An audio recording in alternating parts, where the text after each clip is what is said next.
Hello, I'm going to be talking today about King Charles, family loss, and the late Queen's love of horses. Oh, and Royal Ascot. I did want to make this video last week, but well, we all know what happened last week, and I became rather distracted, as did everyone else, I suspect. At present, there appears to be a bit of a break in the chaos, so while everyone figures out what's going on, and although there's still plenty of room for speculation, well, I thought we might take a break by concentrating on some things that are still constant, like love for your parents, respect for your family, and the love and admiration we have for the animals in our care. Before I do that, of course, I shall tell you that I'm Granniopteryx. I'm on YouTube, Rumble, BitChute and Minds, also on Twitter and Gab, where I give you notification of new uploads. All links are in the description. Also, links to donation sites if you wish to use them. But the best you can do for this video really is to like it, to share it, to subscribe. Oh, and click that bell. But yeah, don't forget, like.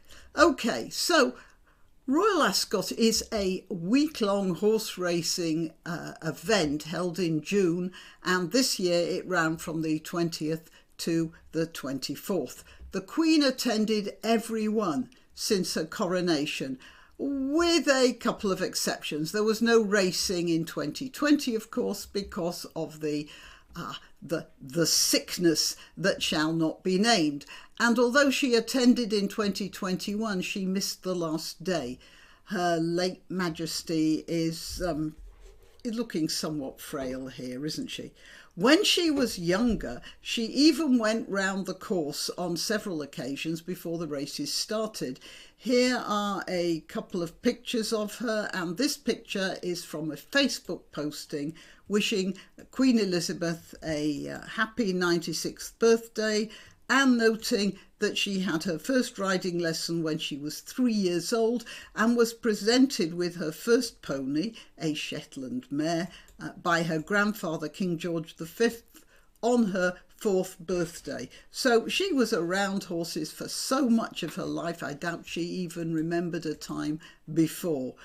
This photo here was from 1960, and I know of another picture taken in 1968, so I assume that her races round the course was a fairly regular event.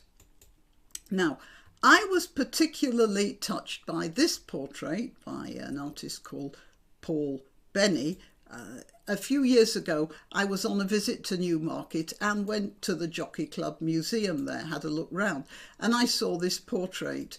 Here's a photo of the portrait being unveiled or presented or whatever, and this is a picture of the portrait itself, and I think it's an absolutely amazing piece of work. Many paintings done by artists we like to fate as brilliant and radical, maybe. Their portraits are not so much about the subject as about the painter, really.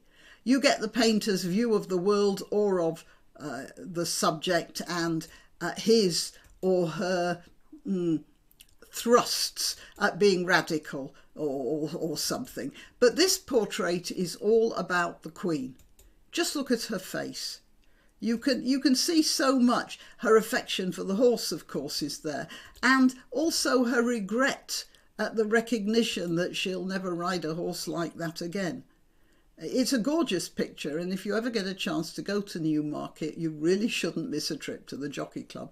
Well, anyway, here we have a picture of Tom Markham on Desert Hero, the pair of them having beaten the favourite, a horse called, Valiant King, to win the George V Stakes.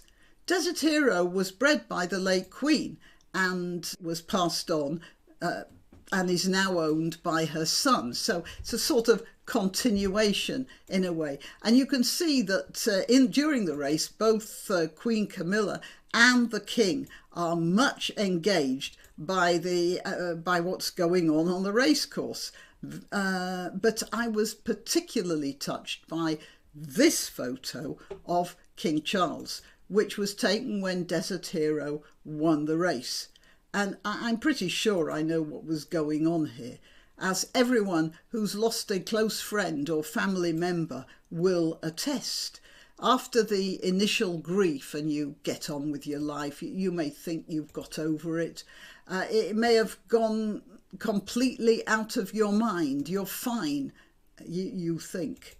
And then something happens, a family party, a personal triumph, a funny incident, or something that the late relative or friend would have been very proud of, whatever.